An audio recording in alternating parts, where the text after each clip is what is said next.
This video is on the rules of probability computations. Events E and F are mutually exclusive. The probability of E is 3/10. The probability F is 5/10. We will look at 4 different computations using probability.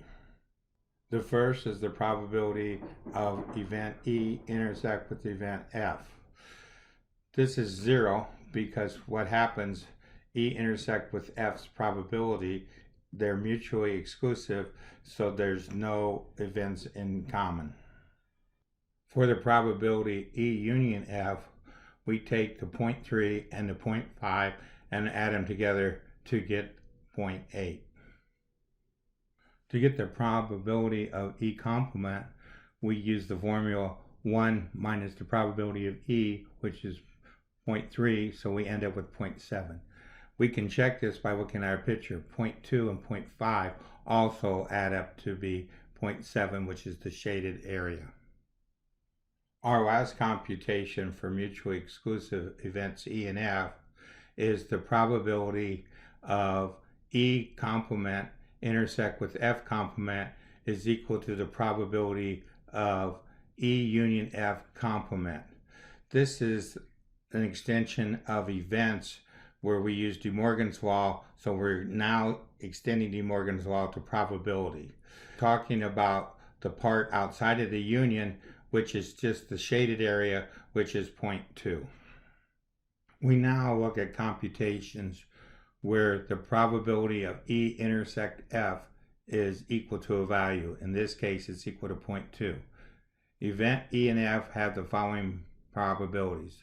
The probability of E is equal to 0.5, and the probability of F is equal to 0.4, and the probability of E intersect F, as we said before, is equal to 0.2. The probability of E union with F is the addition formula where we have to subtract the part in the intersection, which we end up counting twice if we didn't subtract it. So it's equal to 0.5 plus 0.4 minus 0.2, which is equal to 0.7. The probability of E complement. Using the formula, it's 1 minus the probability of E, which is 0.5, so the answer turns out to be 0.5. We could also get the area to get the answer by looking at the shaded area. So here we have 0.3 and 0.2 added together, which would be 0.5. The next problem is the reverse of the problem we just worked.